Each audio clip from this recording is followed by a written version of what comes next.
By the time Greek historians began recording their past, the Pelasgians were already remembered as ancient. References to them appear across epic poetry, genealogical lists, and early historical accounts, yet their identity remained uncertain. Who were these people, and how did they come to be known only through the eyes of later writers? The earliest mentions of Pelasgians appear in Homeric epics. In the Iliad and the Odyssey, Homer refers to Pelasgians primarily as a pre-Hellenic population occupying regions of Thessaly and other parts of mainland Greece.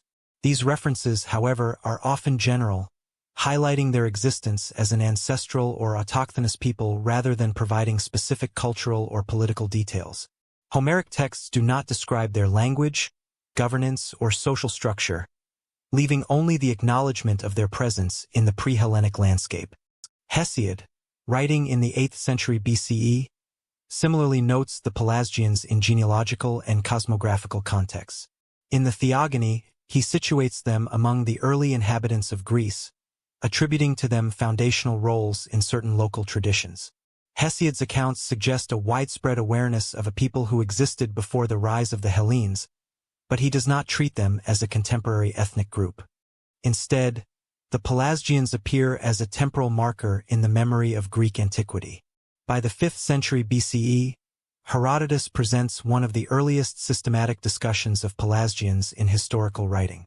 In his histories, he notes that various cities and regions, such as Dodona in Epirus, Larissa in Thessaly, and certain Aegean islands, were once inhabited by Pelasgians. Importantly, he admits uncertainty regarding their language, customs, and origins. Herodotus records that even in his own time, knowledge of Pelasgian identity was incomplete. These admissions highlight the challenges faced by historians attempting to reconcile oral traditions with observable realities. Later classical authors, including Thucydides and Pausanias, continue this pattern of recognition coupled with ambiguity. Thucydides occasionally mentions Pelasgian populations in relation to migrations and settlements but emphasizes their disappearance from contemporary political life. Pausanias, in his description of Greece, often attributes ancient fortifications, place names, and early settlements to Pelasgians, demonstrating a persistent association of the name with antiquity rather than ongoing cultural or political presence. Across these sources, the term Pelasgian is applied inconsistently. Sometimes it designates populations in specific regions, such as Thessaly, Boeotia, or the Cyclades. At other times, it is used more broadly, referring to a generalized pre-Greek population whose precise boundaries and identity are indeterminate. No inscriptions or contemporary records from the Bronze Age identify themselves as Pelasgian. The evidence from literary sources is therefore retrospective, reflecting later Greek attempts to categorize and historicize the peoples they encountered in earlier strata of their own geography and memory. This reliance on secondary accounts creates significant challenges for reconstructing Pelasgian history. Historians must distinguish between narrative memory and factual population data. Ancient writers frequently project contemporary political or social frameworks onto earlier times, leading to further ambiguity. For instance, the attribution of fortifications or city foundations to Pelasgians and Pausanias is not supported by inscriptions or material evidence that can be definitively linked to a coherent ethnic identity. The inconsistencies in usage, combined with limited and indirect evidence, frame the Pelasgians as a historical construct rather than a clearly bounded civilization.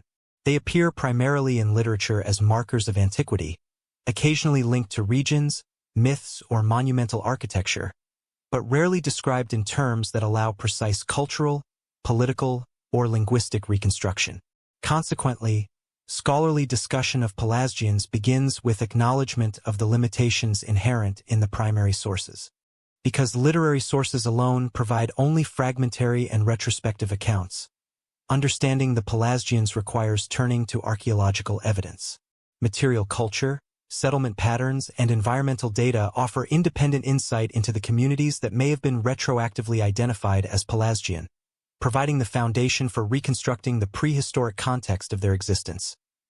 Before we continue exploring the mysteries of the Pelasgians, take a moment to hit subscribe, click the bell icon for daily Nightfall history videos, and leave a comment sharing your favorite part of this episode. So no excavation has ever uncovered an object labeled Pelasgian. The material record provides no inscriptions, pottery, or tools that can be definitively tied to a people known by that name. Archaeologists are confronted instead with layers of prehistoric settlements, each with its own artifacts and architectural patterns, yet none that clearly signal the identity described in literary sources. In mainland Greece, sites such as Sesklo in Thessaly provide some of the earliest evidence of permanent Neolithic settlement. Excavations at Sesklo reveal densely organized houses, storage facilities, and rudimentary fortifications dating to approximately 6000 to 4500 BCE. These remains indicate long-term habitation, agricultural practice, and emerging social complexity. Nearby Dimini, slightly later in chronology, exhibits more elaborate settlement planning, with concentric layouts and evidence of communal structures. While these sites predate Mycenaean Greece, there is no inscription, artifact, or written record linking them to a Pelasgian identity. The Cyclades and Western Anatolia present a similarly complex picture. Cycladic islands preserve distinctive figurines, pottery styles, and maritime artifacts, reflecting interaction across the Aegean. Western Anatolian sites, including Troy and its contemporaneous settlements, display fortified structures and early urban planning. While some classical authors later associated these regions with Pelasgians, archaeologists today refrain from making ethnic assignments based solely on material culture. The archaeological record demonstrates continuity and innovation, but it does not confirm the presence of a named population. Excavations also reveal that many Bronze Age settlements, particularly those with large stone walls or monumental architecture, were later interpreted by Greeks as Pelasgian-built. For instance, Mycenaean citadels and Cyclopean fortifications were often attributed to Pelasgian labor or craftsmanship in classical literature. However, the connection rests entirely on retrospective textual claims rather than contemporary evidence.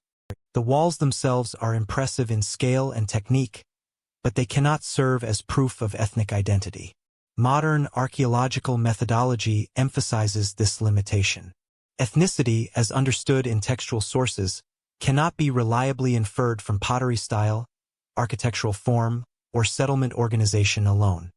Archaeologists focus instead on chronological sequences, technological advances, and regional interaction. For example, ceramic typologies from Thessaly, the Cyclades, and Anatolia reveal both local innovation and interregional exchange, but none can be directly labeled Pelasgian. Such caution is essential in constructing accurate histories of prehistoric populations. Material evidence does, however, provide indirect insight into the communities later identified as Pelasgians. Settlement patterns indicate population growth, social stratification, and adaptive strategies to local geography. Storage facilities suggest agricultural surplus and trade, while fortifications indicate communal defense. These systemic features reflect the underlying social and economic organization of Neolithic and early Bronze Age populations, offering a contextual backdrop against which classical writers projected the concept of the Pelasgians.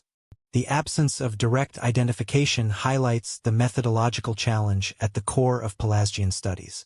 While Homer, Hesiod, and Herodotus provide narratives of a pre-Hellenic people, archaeology demonstrates that tangible evidence cannot confirm a single, cohesive ethnic group corresponding to those descriptions.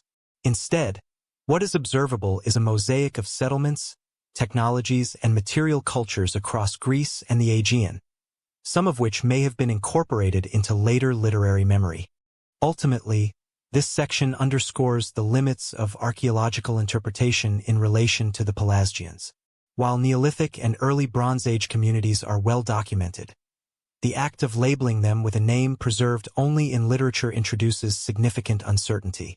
Classical associations of monumental architecture, urban settlements, and early fortifications with Pelasgians are retrospective and cannot serve as definitive evidence. Researchers must therefore treat the Pelasgians as a category constructed from textual memory rather than direct archaeological identification. With material culture offering limited certainty, Scholars turn next to linguistic evidence. Place names, substratum vocabulary, and pre-Greek toponyms provide an additional, though indirect, window into the populations that later Greek writers categorized as Pelasgian. These linguistic traces will allow the reconstruction of aspects of cultural presence that material artifacts alone cannot reveal. Long before palaces or kings, permanent villages reshaped the Greek landscape. Communities established during the Neolithic period laid the foundations for social, economic, and technological developments that would echo into the Bronze Age and beyond. These settlements mark the first sustained human occupation of Thessaly and the broader Aegean in ways that later Greek authors would retrospectively associate with Pelasgian ancestry. The Neolithic transition in Greece, spanning roughly 700 to 3000 BCE, represents the shift from mobile hunter-gatherer groups to sedentary farming communities. Archaeological evidence from Thessaly, particularly the sites of Sesklo and Dimini, provides some of the most detailed records of this period. Excavations at Sesklo reveal tightly clustered dwellings constructed from wattle and daub materials, often arranged in linear or rectangular layouts. Storage pits indicate the production and preservation of surplus grains, while evidence of domesticated sheep, goats, and cattle reflects early animal husbandry practices. These features suggest organized subsistence strategies that supported stable population growth. Dimini, located slightly later in chronology, demonstrates even greater complexity. Houses were arranged around central courtyards, sometimes forming concentric layouts indicative of communal planning. Archaeologists uncovered evidence of defensive ditches and embankments, which imply coordinated efforts to protect both property and resources. Pottery from Dimini exhibits decorative patterns distinct from earlier Thessalian styles, indicating both regional identity and the development of specialized craft production. Together, Sesklo and Dimini provide a portrait of early agricultural communities capable of sustaining continuity across generations. Settlement continuity is a key feature in understanding later perceptions of the Pelasgians. Classical Greek authors, writing thousands of years after these Neolithic communities were established, often interpreted monumental ruins and long-occupied settlements as evidence of an ancient pre-Hellenic population. While these associations cannot be confirmed historically, they demonstrate the awareness of deep cultural layering in Greece, as well as the role of memory in shaping the notion of Pelasgian ancestry. Environmental adaptation was central to these early societies. Thessaly's fertile plains allowed the cultivation of cereals such as wheat and barley, while access to rivers facilitated irrigation and transport. Coastal and island communities in the Cyclades similarly exploited maritime resources alongside agriculture, combining fishing, shellfish collection, and small-scale farming. Archaeological surveys indicate that settlements were strategically located to maximize access to arable land, water, and trade routes, highlighting the interdependence of geography and subsistence in societal development. Domestication practices reveal further aspects of social organization. The presence of storage facilities and surplus production suggests emerging systems of resource management, likely overseen by local leaders or cooperative assemblies. Tools for grinding, harvesting, and animal care illustrate a degree of specialization, supporting the hypothesis that early communities were capable of coordinating labor at a collective level. Although no direct records identify these populations as Pelasgian, these functional and organizational characteristics set the stage for more complex social and political structures in the Bronze Age.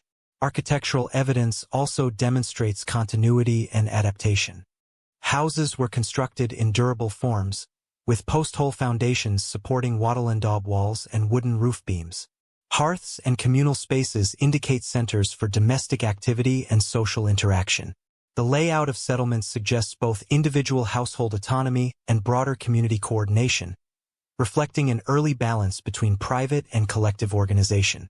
These architectural choices provided stability, resilience against environmental challenges, and the capacity for incremental growth over time. Trade and interaction, although limited, are detectable through imported materials and shared ceramic styles. Cycladic obsidian, sourced from islands such as Melos, has been found in Thessalian sites, suggesting early exchange networks spanning the Aegean. These exchanges were likely local and regional, but they establish a precedent for broader connectivity that would intensify in the Bronze Age. The combination of agricultural stability, social organization, and emerging interregional contact constitutes the foundation upon which later Greek civilizations would build, and against which classical authors projected Pelasgian origins. As these Neolithic settlements expanded and population density increased, regional differentiation began to emerge. Distinct architectural patterns, pottery styles, and localized subsistence strategies set communities apart, creating the diversity that would characterize the Aegean world in the subsequent early Bronze Age. Understanding these early foundations is essential for situating the populations later identified as Pelasgian within the broader context of prehistoric Greece. Not all ancient change came through conquest. While later historical narratives often emphasize migration and replacement, the archaeological record in Greece suggests a remarkable degree of population continuity across millennia. Communities in Thessaly, central Greece, and the Aegean Islands persisted through Neolithic and early Bronze Age transitions, adapting to environmental and social changes without wholesale replacement. Bioarchaeological evidence provides the primary basis for understanding regional continuity. Human skeletal remains from sites such as Sesklo, Dimini, and the Cycladic settlements indicate sustained occupation over multiple generations. Analysis of age profiles, burial practices, and dietary isotopes demonstrates stable population structures with gradual adaptation to changing subsistence strategies, rather than sudden population turnover. Dental and skeletal studies further suggest continuity in health and nutritional practices, supporting the interpretation of long-term habitation within defined regions. Settlement patterns reinforce this picture of continuity. Excavations reveal layered occupation levels, with newer structures built atop earlier foundations, indicating both preservation of settlement locations and the incremental modification of existing communities. In Thessaly, some Neolithic villages were continuously occupied into the early Bronze Age, showing resilience in location selection, architectural adaptation, and resource management. These long-term settlements provided stability that allowed emerging social and economic complexity to develop in subsequent periods. Classical Greek authors often describe the Pelasgians as autochthonous, suggesting they were perceived as original inhabitants of specific regions. While these literary attributions cannot be treated as historical fact, they likely reflect memory of real demographic stability. In Arcadia, Thessaly, and parts of the Cyclades, later Greeks associated enduring settlements, megalithic constructions, and fertile plains with an ancestral population. Archaeology confirms that while political entities changed over time, many communities remained in place, supporting the notion that cultural memory preserved awareness of long-standing habitation. Material culture further illustrates continuity. Ceramic styles, tool typologies, and architectural forms often evolve gradually rather than abruptly. At Dimini, pottery decorations and vessel forms show successive refinements over several centuries, preserving functional continuity while reflecting local innovation. Stone and mudbrick construction techniques maintain consistent features, with incremental improvements to fortifications and domestic spaces. Such evidence underscores that adaptive survival, rather than population replacement, shaped the trajectory of early Aegean communities. Environmental factors contributed to this stability. Fertile river valleys, access to coastal resources, and reliable water sources enabled permanent settlements to persist. Populations developed flexible strategies to cope with climate variation, including crop diversification and animal husbandry adjustments. This environmental adaptability supported continuity, allowing communities to absorb social and technological changes without necessitating wholesale demographic shifts. Trade and regional interaction also played a role. Although mobility increased with the development of seafaring and overland exchange routes, evidence suggests that local populations remained in place while participating in broader networks. Imported obsidian, metals, and ceramic styles appear in established settlements, indicating engagement with external regions without displacing resident communities. This combination of continuity and selective external interaction reinforced demographic persistence. The persistence of these communities provides a framework for understanding the historical memory of the Pelasgians.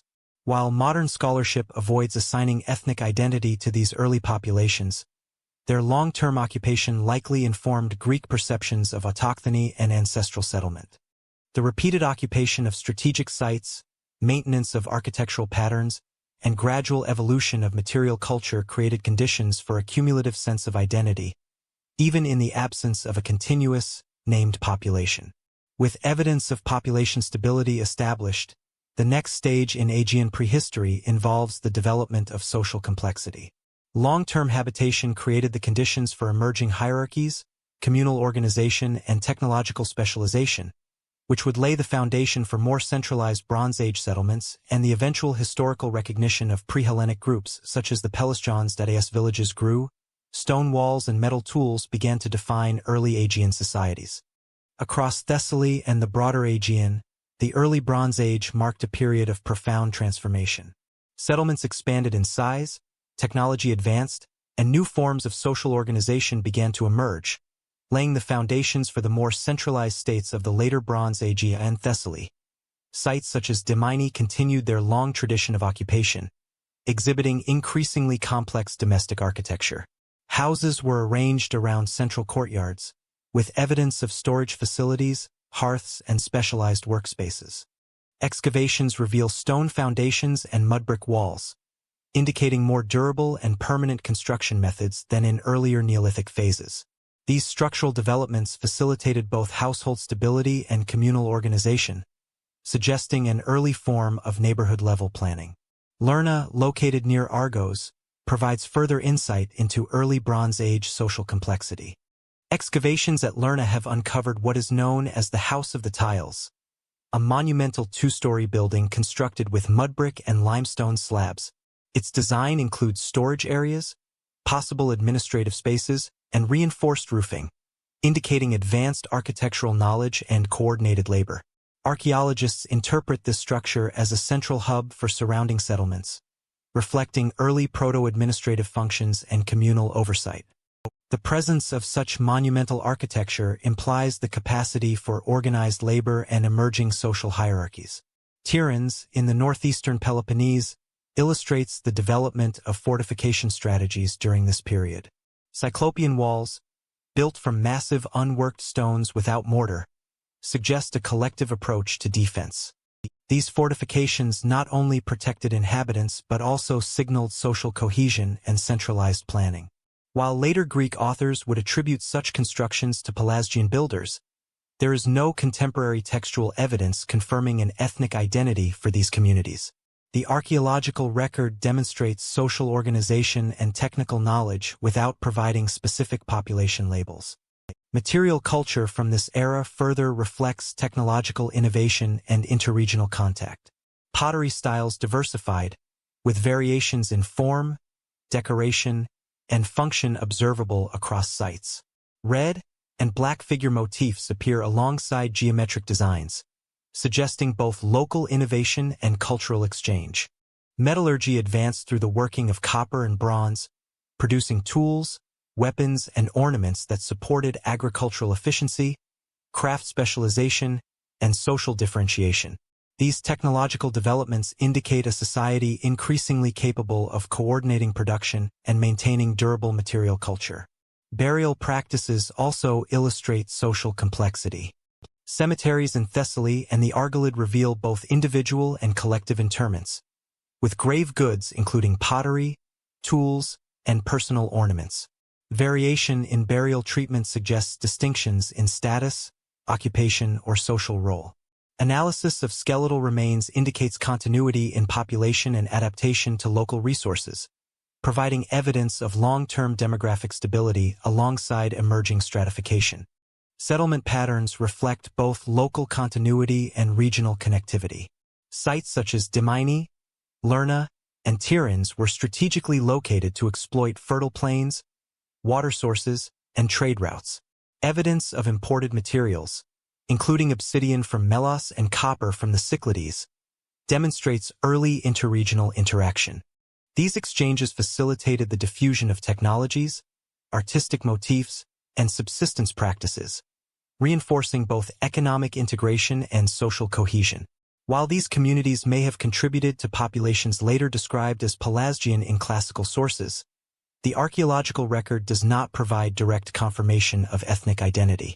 Instead, early Bronze Age settlements offer a picture of functional and structural complexity, durable architecture, technological innovation, defensive coordination, and evolving social stratification. These features collectively established the conditions for more centralized and hierarchical societies in the Middle and Late Bronze Age.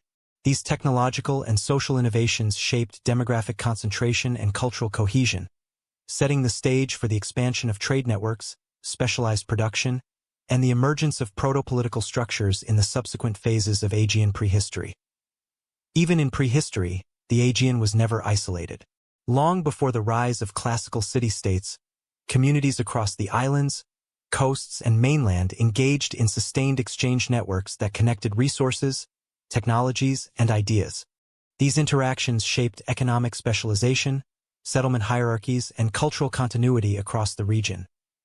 Obsidian, sourced primarily from the Cycladic islands of Melos and Naxos, provides some of the earliest evidence for interregional exchange. Archaeological excavations reveal that obsidian tools and fragments were transported to mainland Greece, Thessaly, and Crete, indicating established maritime networks as early as the late Neolithic and early Bronze Age. The presence of these materials at multiple settlement sites suggests that communities maintained regular contact and logistical coordination over substantial distances.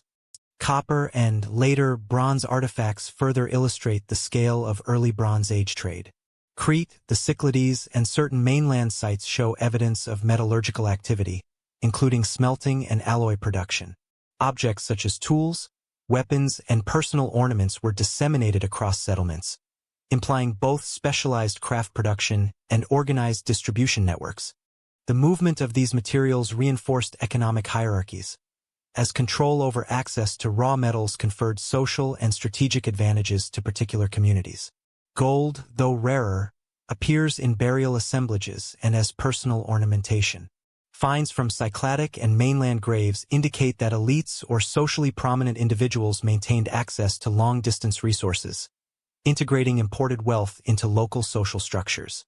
These objects also reflect technical knowledge, as goldsmithing required specialized skills, tools, and collaborative labor, suggesting the presence of emerging craft specialization across the region.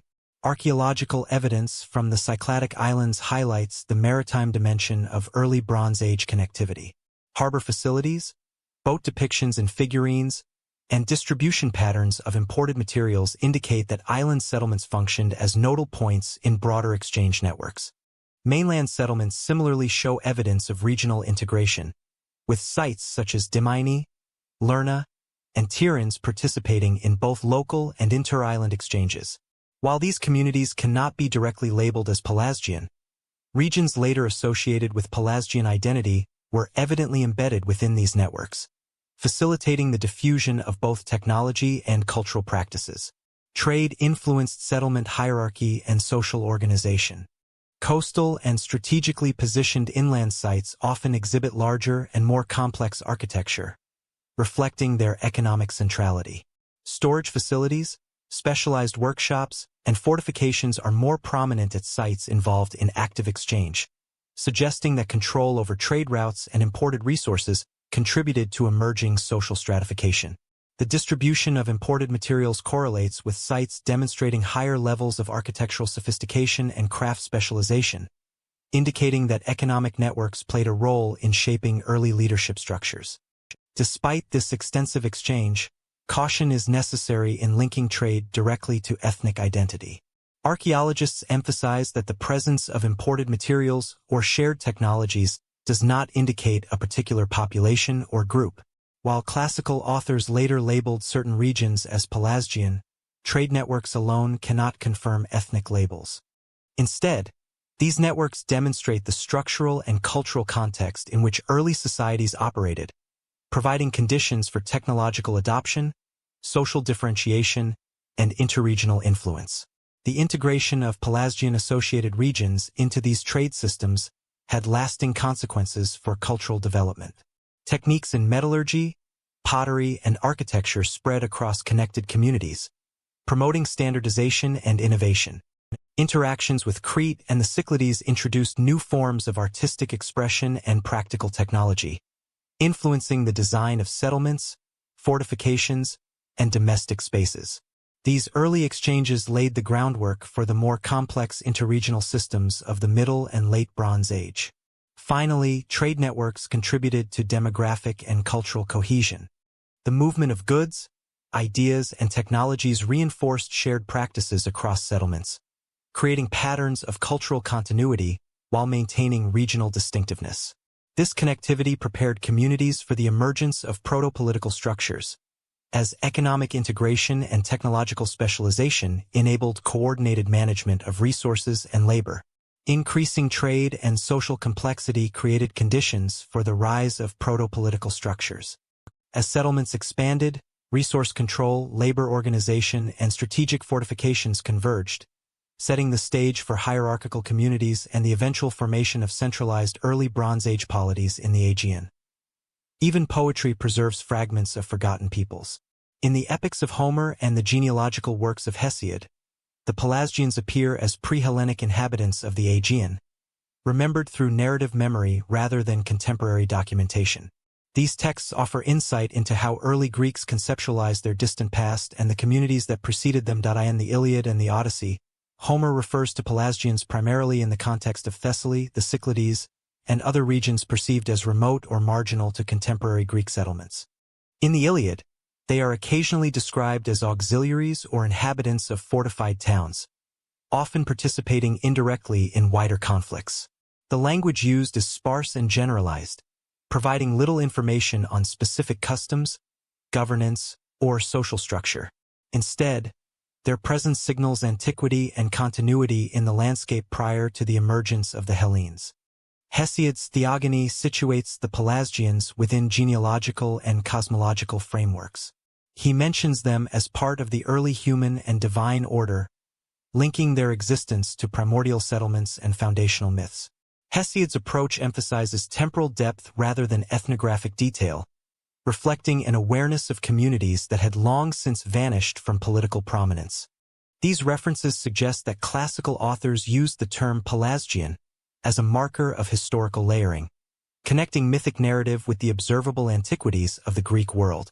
The utility of poetic sources for historical reconstruction is limited.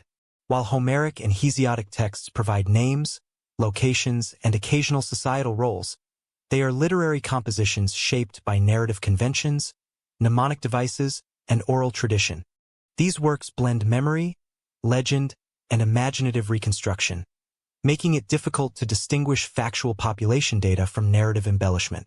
Archaeologists and historians therefore approach such texts with caution, using them primarily to identify areas of interest for material investigation rather than as definitive evidence of specific populations. Despite these limitations, Homeric references highlight the perception of Pelasgians as pre-Hellenic inhabitants. Fortified towns, distant islands, and inland settlements are consistently associated with these groups, emphasizing the continuity of occupation in regions later considered central to Greek civilization. The inclusion of Pelasgians in epic narrative illustrates the ways in which Greeks conceptualized their past, as a sequence of successive inhabitants, each leaving traces in the land, architecture, and mythic memory. Hesiod complements this perspective by framing the Pelasgians within broader genealogical and divine narratives. By situating them alongside early gods, primordial figures, and ancestral populations, Hesiod presents a schema in which human settlement is interwoven with cosmic and mythic order. The Pelasgians occupy a liminal space, both historical and narrative, acknowledged as ancient but largely inscrutable in their specific cultural practices. Scholars note that these early literary references influenced subsequent classical ethnography. Later authors, including Herodotus and Thucydides, drew upon Homeric and Hesiodic depictions, extending the association of Pelasgians with antiquity, fortifications, and pre-Hellenic regions. The persistence of these motifs demonstrates the enduring authority of epic and genealogical narratives in shaping Greek perceptions of ancestral populations. However, reliance on poetic sources requires careful methodological consideration. Literary depictions reflect the values, priorities, and audience expectations of their time, rather than accurate ethnographic observation. The Pelasgians appear as narrative constructs, providing depth, contrast, and continuity in stories of war, settlement, and human genealogy. While they may correspond to real prehistoric populations, the texts themselves offer no direct confirmation of identity, language, or political organization. In summary, Homeric and Hesiotic references preserve an early memory of pre-Hellenic populations in the Greek world. They identify geographic regions, associate inhabitants with fortifications and settlement continuity, and provide temporal depth that influenced later classical thought. While these literary sources cannot serve as standalone historical evidence, they offer a framework for situating archaeological findings and understanding how Greeks conceptualized their deep past. These literary references established a template for later classical ethnography. Authors such as Herodotus, Pausanias, and Strabo would draw upon the Homeric and Hesiotic legacy to construct more detailed, though still interpretively cautious, accounts of Pelasgian presence in the Greek world. By the 5th century BCE, historians were already debating who the Pelasgians were.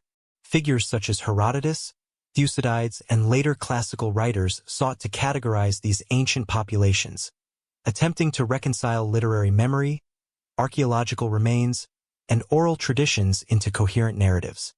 Their accounts illustrate both the enduring curiosity about pre-Hellenic peoples and the methodological challenges of early historiography. Herodotus, writing in the mid-5th century BCE, provides some of the earliest systematic commentary on the Pelasgians. In his histories, he mentions regions such as Dodona in Epirus, Larissa in Thessaly, and parts of Attica as once inhabited by Pelasgians.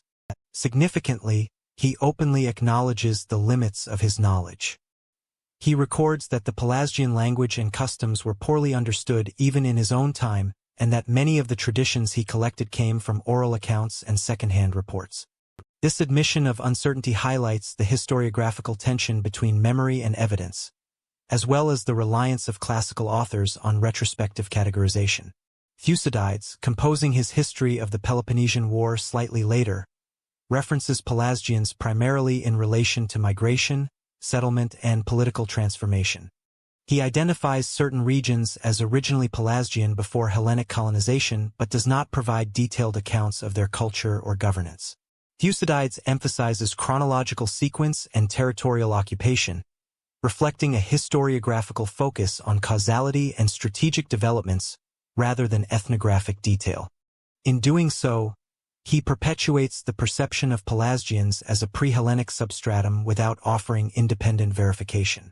Later authors, including Pausanias and Strabo, continue this pattern.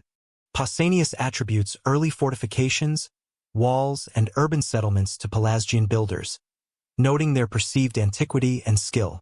Strabo, writing in the 1st century BCE, catalogues Pelasgian presence across mainland Greece and the islands, often citing earlier authorities.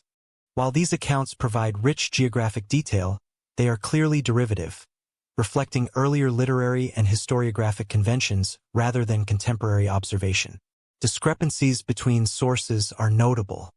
Herodotus' ethnographic uncertainty contrasts with Thucydides' more categorical assignments of settlement, while Pausanias' detailed attributions of fortifications and ruins rely heavily on local tradition.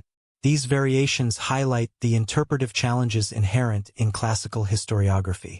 Historians of antiquity often worked with fragmentary information, oral narratives, and mythic memory, producing a composite image of Pelasgian presence that is neither consistent nor empirically verifiable. The Pelasgians in classical historiography emerge less as a documented civilization and more as a conceptual category. They are described in relation to geography, settlement patterns, and antiquity, rather than through concrete administrative, linguistic, or material evidence.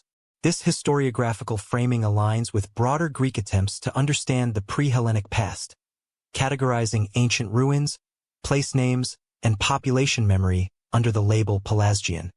Methodological concerns in evaluating these sources are significant. Herodotus' reliance on oral traditions, Thucydides' focus on territorial chronology, and Pausanias' dependence on local reports demonstrate that ancient historians approached the Pelasgians through secondary and interpretive lenses. No contemporary inscriptions, administrative records, or material assemblages can be definitively linked to a named Pelasgian population. Consequently, scholars treat these classical accounts as reflections of Greek historiographical practice rather than as direct evidence of historical reality. Despite these limitations, classical ethnography shaped the enduring narrative of the Pelasgians.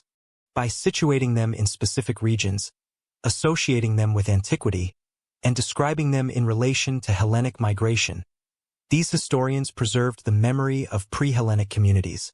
Their accounts established a template for later scholarship, influencing both ancient and modern interpretations of early Greek settlement, fortification, and cultural continuity. In summary, the Pelasgians appear in classical historiography as a historiographical construct rather than a fully documented civilization. They serve as a lens through which Greek authors interpreted the landscape, monuments, and historical memory of earlier populations. While literary and archaeological evidence provide complementary perspectives, the historiographic record demonstrates the extent to which Greek scholars sought to impose order and explanation upon an ancient and largely enigmatic past. From literary and historiographic memory, we now turn to the material consequences of population continuity and social development. The emergence of urbanization, fortification, and early political organization in regions later associated with Pelasgian presence. Stone ramparts reveal the early drive for communal security. Across Thessaly, Attica, and the Cycladic Islands, late Bronze Age settlements began to take on new forms, reflecting both defensive concerns and emerging social hierarchies. Fortified centers, acropolises, and organized settlement patterns provide material evidence of increasing centralization and coordinated communal planning. Archaeological surveys indicate that by the late Bronze Age, circa 1600 to 1100 BCE, many settlements in Thessaly exhibited fortification walls constructed from large stone blocks or rubble masonry. These ramparts often enclosed elevated acropolises, suggesting strategic site selection for both defense and administrative oversight. Excavations at sites such as Larissa in Thessaly reveal multiple occupation layers, including fortification phases, domestic spaces, and storage facilities. The spatial organization of these settlements points to early attempts at proto-urban planning, balancing domestic needs with defensive priorities. In Attica, contemporary evidence shows similar developments. Acropolis sites, most notably at Athens, feature fortified enclosures alongside complex domestic structures. Houses were arranged around central courtyards, while citadels occupied the highest terrain, controlling access and visibility over surrounding agricultural land. This configuration facilitated both protection and coordination, supporting communal defense, storage management, and possibly emerging leadership functions. Archaeologists interpret these fortified acropolises as precursors to the organized city-states that would emerge in the Iron Age. The Cycladic Islands present a maritime counterpart to mainland fortifications. While individual islands often hosted smaller settlements, evidence of stone walls and elevated communal spaces demonstrates concern for security and strategic oversight. Sites such as Akrotiri on Thera exhibit both domestic clustering and evidence of defensive construction, indicating that island communities participated in regional patterns of fortification while adapting to local topography. Maritime connectivity also suggests that these centers functioned as nodes within broader exchange networks, facilitating both trade and cultural interaction. Fortified centers often incorporated communal spaces beyond purely defensive functions. Central courtyards, open plazas, and platforms may have served as venues for administrative gatherings, craft production, or religious activity. In Thessaly, larger settlements show evidence of specialized workshops and storage areas, indicating coordination of labor and resource distribution. The presence of defensive architecture alongside functional communal spaces reflects the dual pressures of security and social organization in these emerging late Bronze Age societies. The construction of fortifications required substantial investment of labor and resources. Archaeological evidence shows that walls were reinforced periodically, suggesting ongoing maintenance and collective effort. This implies some form of organized leadership or communal decision-making, though there is no direct evidence of formal political offices or centralized authority. Nonetheless, the scale and consistency of fortification efforts indicate that late Bronze Age communities were capable of sustained coordination, which may have facilitated later political centralization. Material culture within these settlements further illuminates social complexity. Domestic architecture demonstrates careful planning, while pottery assemblages, metallurgical evidence, and tools suggest craft specialization. Large storage jars and communal facilities indicate surplus management and redistribution, implying that fortified centers functioned as both defensive and economic hubs. These factors collectively support the interpretation of fortified settlements as early examples of hierarchical organization, laying the groundwork for subsequent political and urban development. Connections to Pelasgian identity remain speculative but are grounded in classical associations. Later Greek authors often linked ancient fortifications and early settlement sites to Pelasgians, reflecting recognition of deep antiquity rather than providing contemporary ethnic labels. Archaeological evidence demonstrates structural and social complexity consistent with these literary attributions, but material culture alone cannot confirm ethnic identity. Scholarly discussions therefore treat these connections as plausible hypotheses informed by classical memory rather than as verifiable historical fact. Environmental and geographic considerations shaped the placement and design of fortified centers. Elevated terrain provided strategic advantages for defense, visibility, and flood mitigation. Proximity to arable land, water sources, and trade routes influenced settlement hierarchy, with larger, fortified centers acting as focal points for surrounding villages. This integration of geographic strategy, construction expertise, and communal coordination reflects a sophisticated understanding of both environmental constraints and social organization. Finally, fortified centers illustrate the intersection of security, social cohesion, and emerging administrative function. By concentrating populations within defensible spaces, communities could manage resources, coordinate labor, and maintain cultural continuity. Archaeological evidence shows that these sites were not only defensive installations but also hubs of domestic, economic, and potentially religious activity. Their development represents a critical phase in the trajectory from dispersed Neolithic villages to centralized Bronze Age settlements and, eventually, the city-states of the Iron Age. Leadership existed long before written records could describe it. Across late Bronze Age settlements in Thessaly, Attica, and the Cyclades, hierarchical organization emerged in subtle yet discernible forms. Social differentiation, resource management, and craft specialization provide material evidence for early leadership structures, even in the absence of administrative texts. Archaeological evidence indicates that social hierarchy was expressed through settlement layout and domestic architecture. Larger houses or compounds, often located on elevated ground or central locations within fortified settlements, suggest the presence of elite households. These residences frequently contain storage facilities, workshops, and imported materials, implying control over surplus goods and craft production. The concentration of resources within specific structures provides a window into early forms of authority and economic oversight. Burial practices further reflect social differentiation. Cemeteries across Thessaly and the Argolid display variations in grave size, orientation, and accompanying goods. Some burials contain high-quality pottery, metal objects, or personal ornaments, while others are more modest.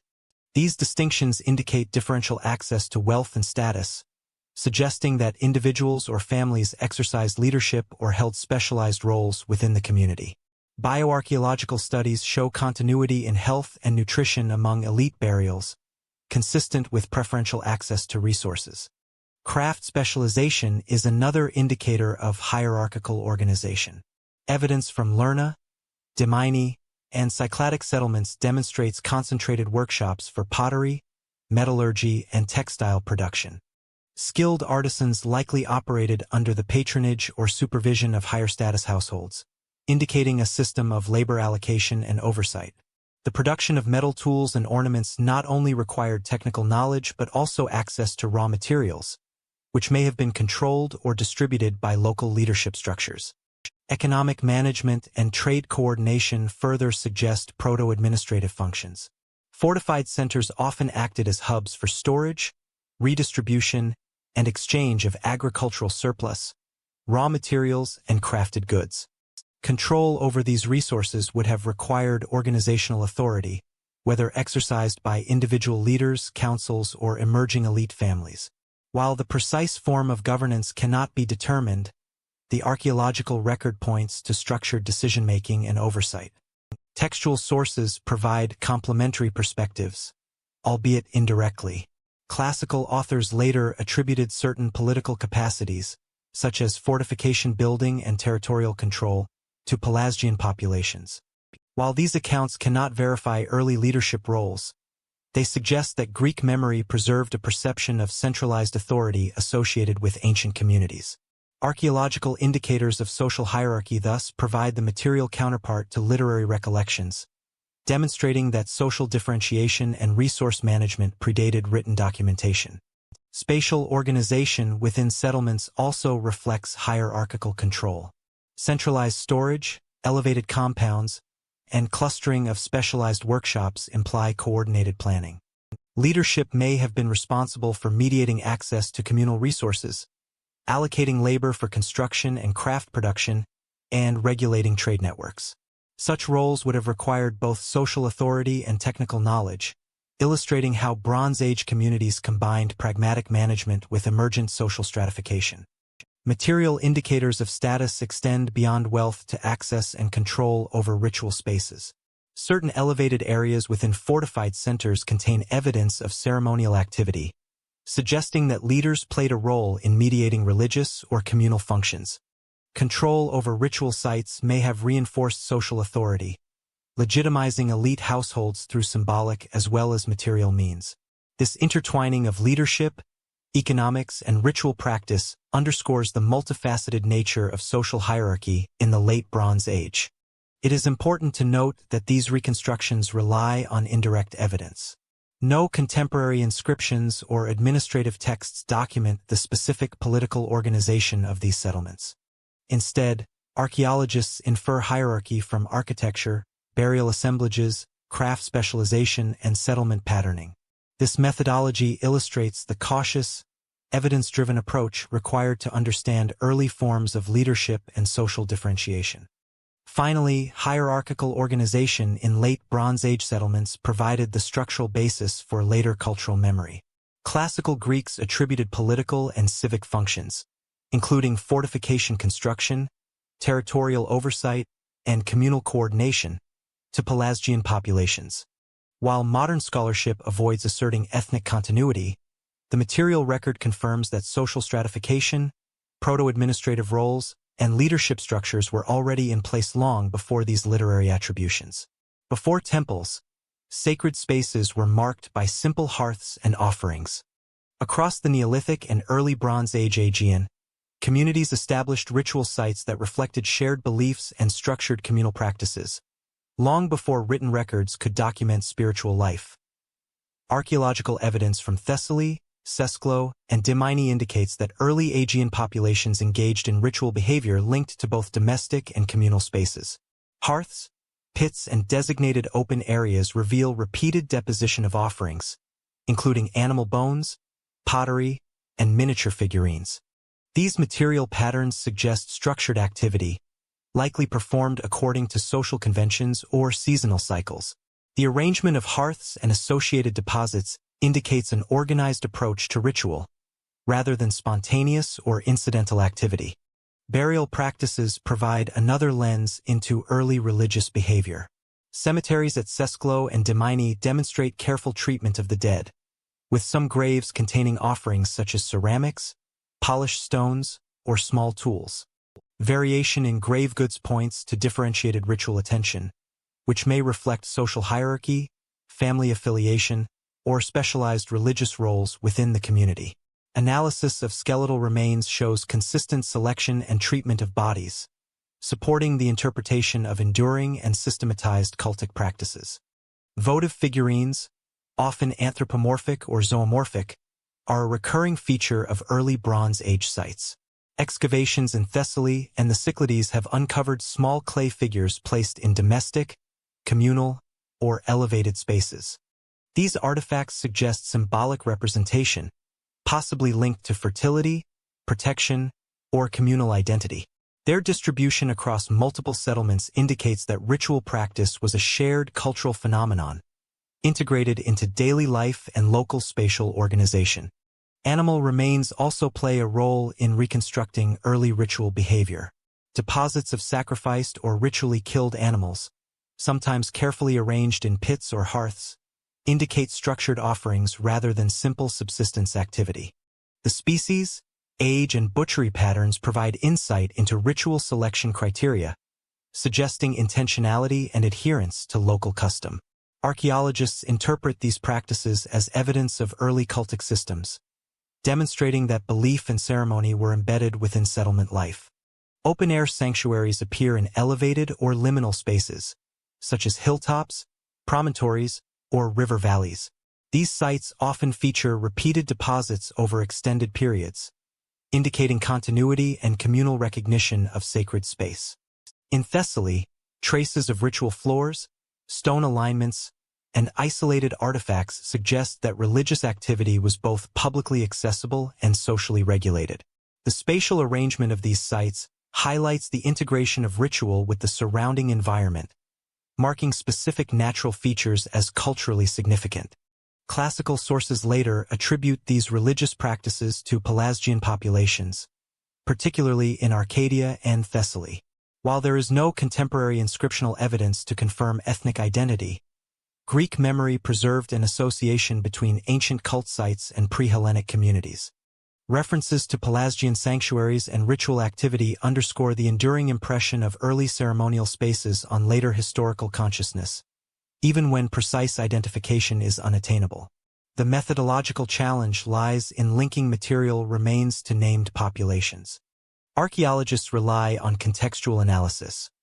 Repeated patterns of deposition, architectural arrangement, and artifact typology are interpreted as evidence of ritual behavior. Ethnic or political labels, however, cannot be confidently assigned. The connection between early Bronze Age ritual activity and later Pelasgian attribution reflects historical memory rather than demonstrable continuity of population or belief systems. Despite these limitations, the evidence reveals structured cultic practices that shaped social organization. Designated ritual spaces required coordination, labor allocation, and shared understanding of symbolic meaning. These activities reinforced community cohesion and identity, establishing frameworks that would influence later Bronze Age religious systems. The combination of domestic, burial, and open-air ritual spaces illustrates the multifaceted nature of early spiritual life, encompassing both private devotion and collective ceremony. Material culture from these sites also highlights technological and aesthetic dimensions of ritual. Pottery forms, figurine craftsmanship, and deposition techniques indicate intentionality and standardized practice. Repeated use of similar offerings and placement patterns across sites suggests shared conventions and communication of symbolic meaning within and between communities. Archaeologists interpret this as evidence of culturally embedded belief systems, providing insight into social values, cosmology, and communal priorities. Finally, these early ritual practices demonstrate continuity into the Bronze Age. Hearth-based offerings, structured deposition, and open-air sanctuaries evolved into more formalized cult centers, elaborate temples, and specialized priestly roles. The organization of sacred space reflects the broader trajectory of social complexity. Centralized settlements, craft specialization, and leadership structures all intersected with ceremonial life, creating the sacred landscapes later remembered in classical sources. These early ritual practices form the foundation for more formalized cults during the Bronze Age. As settlements centralized and social hierarchies became more pronounced, religious activity became increasingly structured, intersecting with political authority and reinforcing communal identity across the Aegean world. Some sacred sites survived centuries, outliving the people who built them. Across the Greek world, Bronze Age sanctuaries persisted into the classical era, remembered, reused, and reinterpreted by successive generations. Archaeological and textual evidence reveals both the endurance of ritual landscapes and the complex interplay between historical continuity and literary attribution. Classical authors often ascribe early sanctuaries and cult sites to Pelasgians, situating them within the deep past of Greek civilization. The Oracle of Dodona in Epirus provides a prominent example. Herodotus records that the sanctuary was originally founded by Pelasgians, though he admits uncertainty regarding the details of its early establishment and the identity of its practitioners. Archaeological excavation at Dodona reveals evidence of continuous cultic activity, including votive offerings and ritual deposits, that date back to the late Bronze Age. These material traces confirm the persistence of sacred practice while leaving the ethnic identity of its initial founders indeterminate. Similarly, certain shrines in Arcadia, noted by Pausanias and other classical sources, are attributed to Pelasgian origins. Sites such as the Sanctuary of Despoina at Lycosura and other hilltop altars reflect continuity in location, ritual orientation, and sacrificial practice. Archaeological evidence shows repeated use of cultic spaces over centuries, often incorporating earlier structural elements into subsequent construction phases. This pattern demonstrates the ability of sacred landscapes to outlast the communities that initially created them. Ritual practices observed at these sites indicate enduring Bronze Age norms. Animal sacrifice remains central, with offerings typically deposited in designated areas or pits. Votive deposits, including figurines, pottery, and miniature tools, continue the symbolic patterns established in earlier settlements. These practices suggest standardized ceremonial behavior and a shared understanding of ritual propriety that transcended specific cultural or ethnic identities. Continuity in spatial selection, hilltops, river valleys, or prominent natural features also reflects long-standing principles linking landscape, visibility, and spiritual significance. Textual memory complements archaeological evidence, although interpretation requires caution. Classical authors often projected contemporary religious understanding onto ancient sites, attributing sanctuaries to Pelasgians as a means of explaining their antiquity and perceived sophistication. While these sources preserve historical memory, they do not provide definitive evidence regarding the identity of the original builders. Modern scholarship treats these attributions as part of Greek cultural narrative rather than as verified ethnographic information. Despite uncertainties, the persistence of sacred sites demonstrates cultural resilience and institutional continuity. Communities adapted, maintained, and occasionally modified ritual spaces to accommodate evolving social, political, and economic circumstances. For example, fortified Bronze Age settlements may have integrated ritual platforms into acropolises, combining ceremonial and administrative functions. Such integration underscores the interdependence of religious, political, and social organization in early Greek society. Material analysis further supports this continuity. Stratigraphic layers reveal repeated deposition of offerings, careful arrangement of animal remains, and continuity in figurine styles, indicating that ritual behaviors were transmitted across generations. Even as communities transitioned from Bronze Age to Iron Age practices, these foundational patterns shaped sacred norms, influencing both local custom and broader regional identity. The persistence of ritual landscapes also had implications for social memory and political legitimacy. Leaders and emerging elites may have used long-standing sanctuaries to reinforce authority, drawing upon established sacred sites to assert social cohesion and validate hierarchical structures. This strategic use of religious space demonstrates the intertwined nature of governance and cultic practice in early Greek communities. Classical textual references often emphasize the antiquity of these sites rather than their functional details. For instance, descriptions of Dodona highlight the legendary foundation and prophetic functions, while Arcadian shrines are noted for their enduring presence and association with ancestral communities.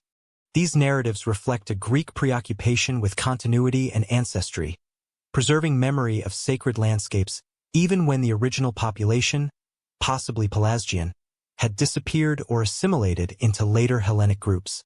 Finally, the endurance of these sites illustrates a broader principle. Religious landscapes can persist independently of the ethnic or political identity of their creators. Archaeological evidence confirms the long-term significance of location, material ritual, and ceremonial architecture, while classical texts preserve interpretive memory. Together, These sources reveal the interaction between tangible archaeological continuity and the literary construction of historical identity. Religious life in the Aegean was not isolated from broader societal processes. Ritual spaces, sacrificial practices, and cultic infrastructure interacted with economic activity and trade networks, influencing the distribution of resources, settlement hierarchy, and cultural exchange throughout the Bronze Age. Long before written contracts, ships carried goods and ideas across the Aegean. From the Cyclades to the mainland and Anatolia, maritime networks facilitated the movement of resources, technologies, and cultural practices, shaping the economic and social landscape of the Bronze Age. Archaeological evidence indicates that maritime exchange began in the Neolithic but intensified during the early and Middle Bronze Age, circa 3000 to 1600 BCE. Cycladic islands, particularly Melos and Naxos, supplied obsidian, a critical material for tool production, to mainland settlements such as Dimini, Lerna, and Tiryns. The consistent distribution of obsidian across multiple sites demonstrates sustained maritime contact and suggests that seafaring communities maintained routes over significant distances. Copper and bronze artifacts illustrate broader technological diffusion. Excavations in Crete, mainland Greece, and western Anatolia reveal that metal ingots, tools, and ornaments circulated along maritime corridors. The presence of imported metals at settlement sites indicates not only trade but also localized metallurgical activity, highlighting the integration of production and exchange within connected regions. These networks facilitated the specialization of craft production, allowing certain settlements to focus on metallurgy, pottery, or textile manufacture while relying on imports for essential raw materials. Luxury goods, such as finely crafted ceramics, faience beads, and carved figurines, further reflect cross-cultural contact. Cycladic figurines, initially produced for domestic and ritual purposes, have been found on the mainland, suggesting both symbolic and economic value in interregional exchange. Similarly, Minoan-style ceramics appear at several mainland sites, demonstrating the adoption and adaptation of foreign styles. These artifacts illustrate the permeability of cultural boundaries and the role of maritime trade in transmitting technological and artistic innovation. Settlement patterns also reflect maritime connectivity. Coastal sites and islands frequently exhibit higher population density, larger and more complex architecture, and specialized craft workshops compared with inland settlements. Access to navigable waters allowed communities to participate in inter-island trade, enabling surplus accumulation, resource redistribution, and social stratification.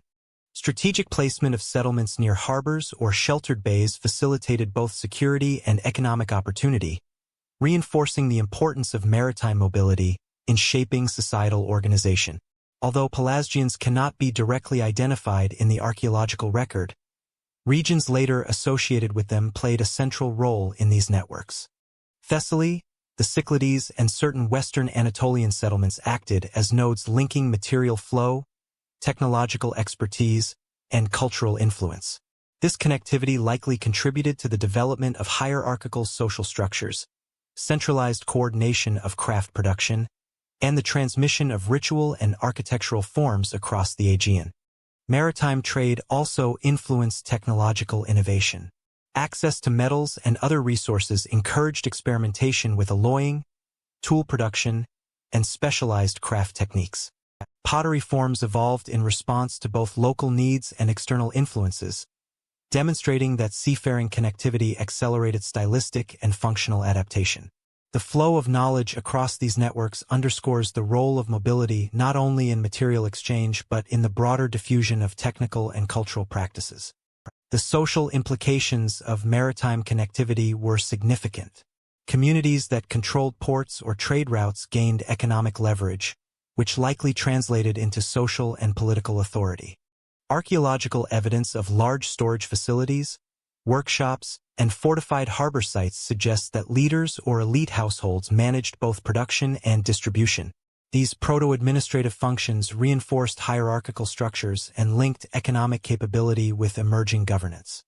Textual sources from later periods recall Pelasgian presence in regions prominent within these networks. Classical authors often noted the antiquity and craftsmanship of settlements in Thessaly, the Cyclades, and Arcadia, associating them with Pelasgians. While modern scholarship avoids asserting direct ethnic continuity, these historical references highlight the enduring perception of these areas as centers of exchange, craft, and ritual activity. Archaeology provides the material counterpart to literary memory, demonstrating that regional connectivity predated classical historiography. Finally, the maritime networks of the Bronze Age Aegean established structural patterns that persisted for centuries. The integration of trade, craft specialization, and settlement hierarchy created resilient social frameworks capable of supporting population growth, technological diffusion, and cultural exchange. Communities learned to adapt to environmental, economic, and political pressures, using seafaring mobility to link local innovation with broader regional developments. Trade was not only coastal. Rivers and valleys shaped human connections inland. In Thessaly, Arcadia, and other parts of mainland Greece, river transport, pastoral networks, and agricultural surpluses created a web of economic interdependence long before the rise of city-states. Archaeological evidence indicates that inland exchange operated alongside maritime trade. Rivers such as the Punius in Thessaly facilitated the movement of goods between upland settlements and lowland plains. Sites along these corridors, including Lerna and Dimini, exhibit storage pits, large granaries, and infrastructure for handling bulk commodities. The presence of imported pottery, metal implements, and obsidian in interior sites demonstrates that inland populations participated actively in wider exchange networks, moving goods overland to complement maritime routes.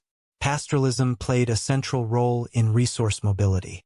Sheep, goats, and cattle were raised in upland pastures and periodically relocated to lower valleys in seasonal cycles. Archaeozoological evidence, including faunal assemblages and slaughter patterns, indicates coordinated management of livestock herds, suggesting communal oversight and early forms of economic planning. This mobility not only supported subsistence but also facilitated trade in meat, hides, wool, and dairy products, integrating inland populations into regional exchange systems. Agricultural surpluses were another driver of inland connectivity. Archaeological surveys of Thessalian plains reveal large-scale cereal storage, sometimes in communal or elite-controlled facilities. Grain, legumes, and oil-bearing crops could be redistributed within and between settlements, allowing population growth and the concentration of labor for specialized crafts. Storage strategies, including subterranean pits and carefully constructed granaries, demonstrate attention to preservation, allocation, and resource management on a scale that required oversight and coordination. Tools and material culture further illustrate inland economic networks. Metal axes, sickles, and grinding stones appear in contexts consistent with both agricultural production and trade. Some artifacts were locally manufactured, while others arrived through exchange, indicating a combination of self-sufficiency and external acquisition. Standardized pottery and storage vessels facilitated transport and long-term preservation of goods, reflecting the integration of technological innovation into economic organization. Resource management had social and political implications. Control of granaries, herds, and trade routes likely required leadership or communal decision-making. Settlement hierarchies, visible in the distribution of storage facilities and elite residences, suggest that access to surplus resources was regulated, reinforcing social stratification. These proto-administrative structures helped coordinate labor, maintain economic stability, and support the defense of communities, creating a foundation for centralized authority. Textual sources, later associating these regions with Pelasgian populations, highlight the continuity of memory regarding control over fertile plains, river corridors, and strategic highlands. While no direct evidence links specific ethnic labels to Bronze Age economic networks, the material record demonstrates that communities in Thessaly and Arcadia were capable of managing complex exchange systems. These practices would have supported both social cohesion and the development of local leadership, echoing classical attributions of Pelasgian organizational skill. Inland trade networks also facilitated cultural exchange. The movement of pottery styles, metallurgical techniques, and ritual objects inland suggests that technological and ceremonial knowledge flowed alongside subsistence goods. Communities integrated these innovations into local practice, producing hybrid material cultures that combined indigenous traditions with external influences. This dynamic interaction underlined the adaptive capacity of inland settlements and their participation in regional economic and cultural systems. Environmental and geographic factors shaped the structure of inland exchange. Rivers provided natural transport routes and fertile valleys supported surplus production, while upland pastures supplied seasonal mobility for herding. Settlements strategically located at junctions of rivers and valleys could exert control over distribution networks, enhancing their economic and political influence. This integration of landscape, production, and transport illustrates the systemic logic underlying inland connectivity in pre-state societies. The cumulative effect of inland exchange and resource management was the creation of resilient social frameworks. Coordination of production, storage, and distribution required communication, planning, and oversight, fostering proto-political authority and inter-settlement cooperation.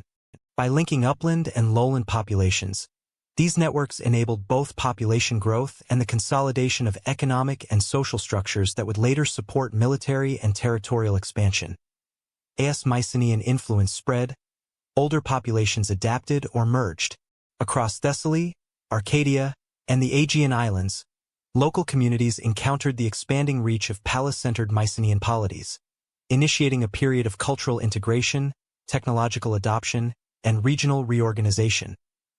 Archaeological evidence demonstrates that the Late Bronze Age, circa 1600 to 1100 BCE, was a period of significant territorial expansion and socio-political consolidation in the Aegean. Mycenaean centers, including Tiryns, Mycenae, and Pylos, extended influence over surrounding regions through both settlement integration and the imposition of administrative structures. Architectural continuity at pre-existing fortified sites, combined with Mycenaean-style additions, illustrates both adaptation by local populations and strategic incorporation into larger political networks. Settlement patterns indicate that older communities were not simply displaced. Excavations at Dimini, Lerna, and other Thessalian sites reveal evidence of Mycenaean-style architectural elements superimposed on earlier domestic and communal structures. Pottery assemblages exhibit hybrid forms, combining local ceramic traditions with Mycenaean motifs, indicating selective adoption rather than wholesale replacement. Burial practices also show continuity, with some graves maintaining indigenous rites while others incorporate Mycenaean funerary features, reflecting negotiation between old and new cultural norms. Material culture further underscores processes of integration. Metallurgical techniques, luxury goods, and imported objects reflect Mycenaean trade and craft networks extending into previously autonomous settlements. At the same time, local craft specialization persisted, demonstrating that integration involved both adoption and adaptation. Communities retained distinctive practices while participating in the broader economic and cultural framework established by palace-centered polities. Textual memory, preserved in classical sources, later attributed Pelasgian populations to regions subsumed under Mycenaean control. While these narratives cannot verify ethnic identity, they reflect recognition of pre-Hellenic continuity within territories eventually dominated by Mycenaean influence. The term Pelasgian thus becomes a retrospective label, applied to populations whose political autonomy was diminished, but whose cultural presence remained observable through material evidence. Social organization shifted alongside political integration. Administrative control required coordination of labor, surplus production, and local governance. Storage facilities, granaries, and workshops were increasingly aligned with central authorities, enabling redistribution of resources and consolidation of economic power. Archaeological patterns indicate that these mechanisms facilitated the absorption of local elites into Mycenaean hierarchies, while allowing some degree of continuity in household-level decision-making and craft production. Religious and ceremonial practices were also affected. Ritual spaces, shrines, and sanctuaries in formerly autonomous communities were adapted to align with Mycenaean norms. Offerings, sacrificial practices, and cultic architecture, sometimes incorporated new styles and symbolic forms, while maintaining long-established spatial and functional frameworks. This continuity of sacred practice demonstrates that cultural integration was negotiated rather than imposed uniformly, blending local tradition with external influence. Population mobility accompanied this process. While some communities experienced partial relocation or consolidation into fortified Mycenaean centers, others maintained settlement continuity in situ. This dynamic reflects a spectrum of adaptation, from complete incorporation into administrative centers to autonomous local survival under overarching political structures. Such demographic persistence reinforces the distinction between material continuity and the literary construction of Pelasgian identity. Material analysis provides evidence of technological transmission alongside cultural assimilation. Metalworking, ceramics, and architectural techniques show regional adaptation of Mycenaean standards, including the introduction of standardized storage vessels, ashlar masonry, and complex fortifications. Yet local variants persisted, indicating selective incorporation rather than total replacement. These hybrid forms highlight the adaptive strategies of pre-Hellenic populations in response to political and economic pressures. Finally, the absorption of pre-Hellenic communities into Mycenaean networks created the conditions for subsequent social and political evolution. Integration strengthened regional connectivity, reinforced hierarchical organization, and established administrative models later inherited by post-Mycenaean societies. Material continuity demonstrates that local populations persisted and contributed to these developments, even as classical authors retrospectively labeled them Pelasgian. What disappears from the archaeological record still leaves questions. Across Thessaly, Arcadia, and the Cyclades, the Late Bronze Age gave way to patterns of decline, transformation, and depopulation, leaving material traces that are intermittent, fragmentary, or absent. These lacunae present significant challenges for reconstructing the fate of pre-Hellenic populations later referred to as Pelasgians.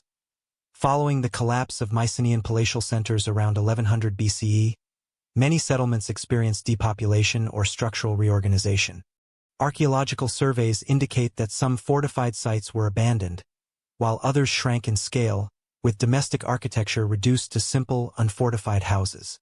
Pottery assemblages shift toward more utilitarian forms, signaling decreased production specialization and reduced participation in long-distance exchange networks. These material changes suggest social and economic contraction across regions previously integrated into Mycenaean spheres. The absence of distinct Pelasgian markers compounds interpretive challenges.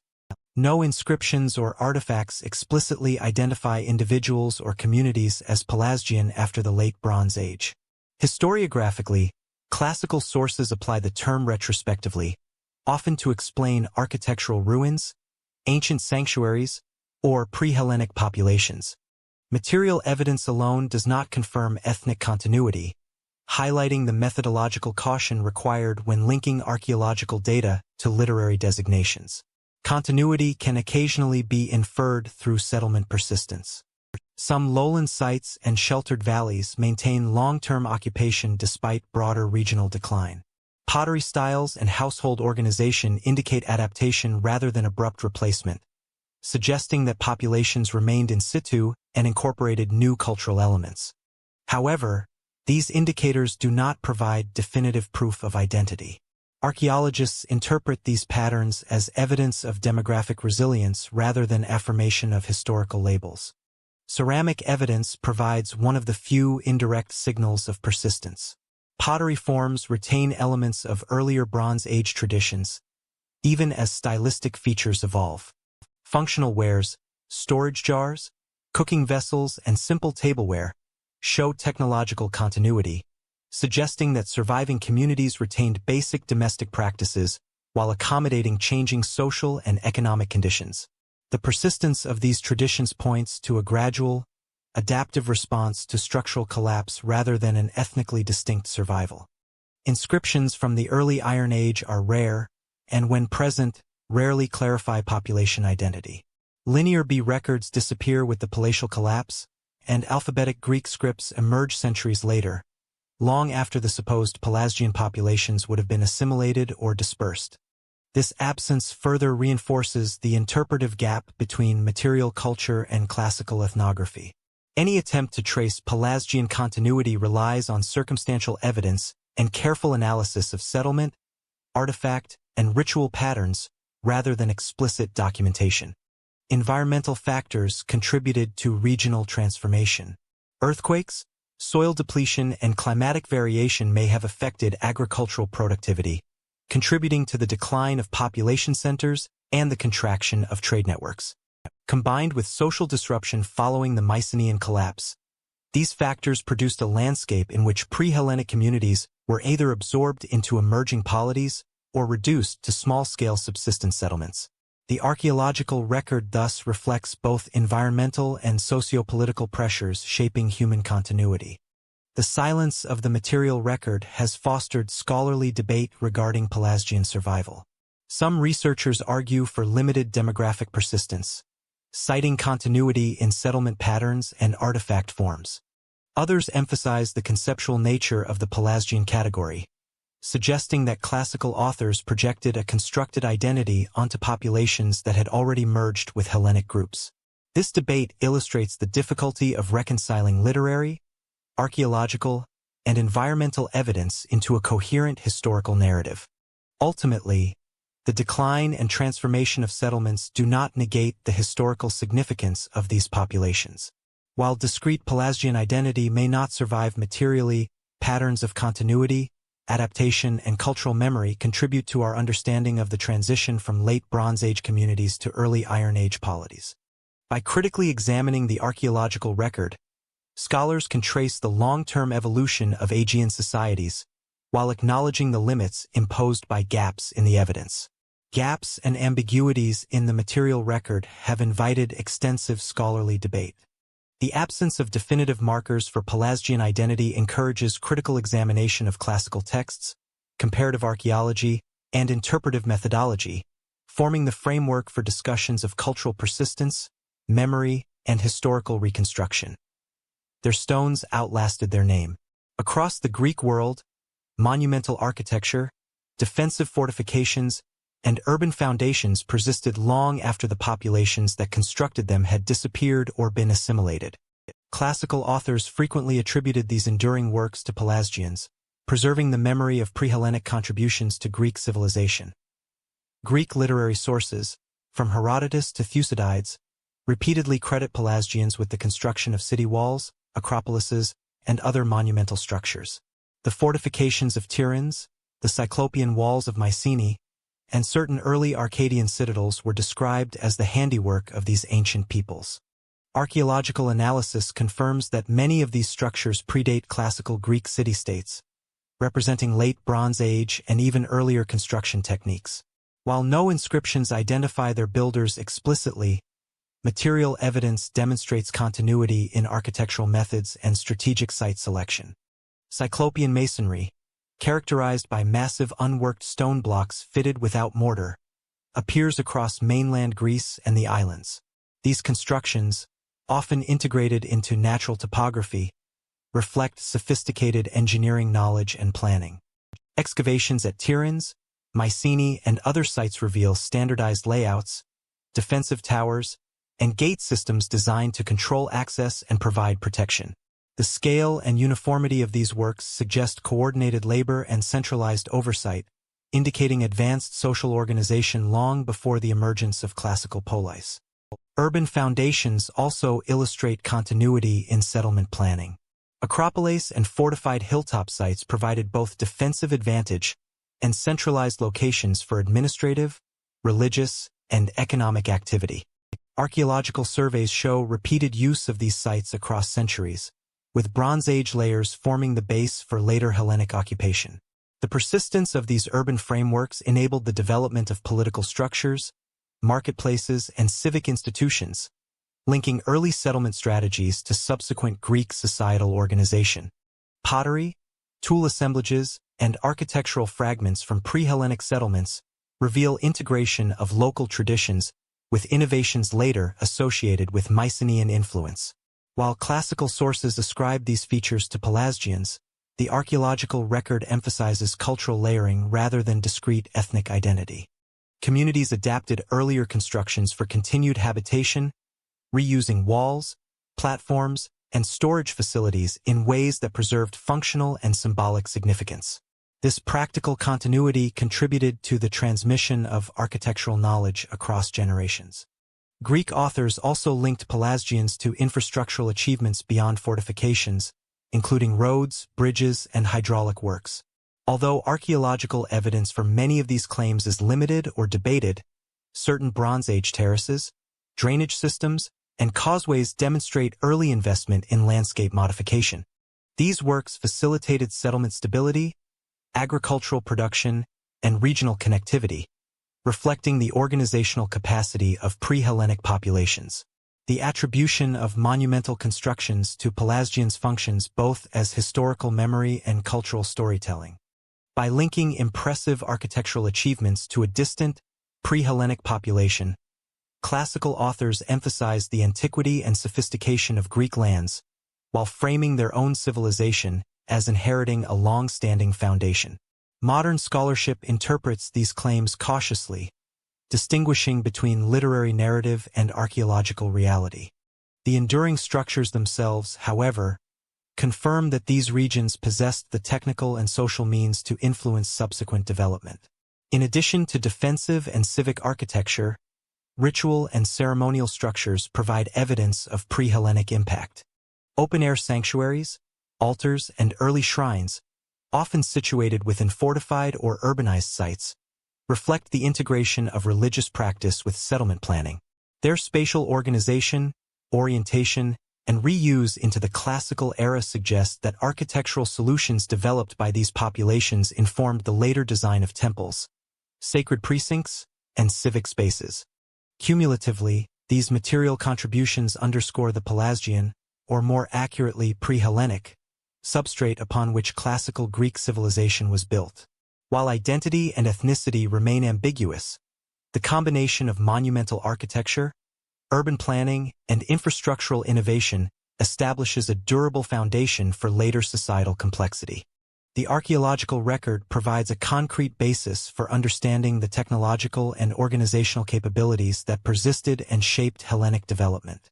Architectural and civic legacies represent only one aspect of Pelasgian influence. Their imprint also survives in language, myth, and religious practice, demonstrating that cultural contributions extended beyond material structures into the symbolic and intellectual foundations of classical Greece. Before we conclude our exploration of the Pelasgians, make sure to subscribe to the channel and click the bell icon to receive notifications for daily Nightfall history videos. If this investigation into ancient civilizations sparked your curiosity, leave a comment sharing your favorite insight or question. Your engagement helps us continue producing carefully researched, cinematic historical content.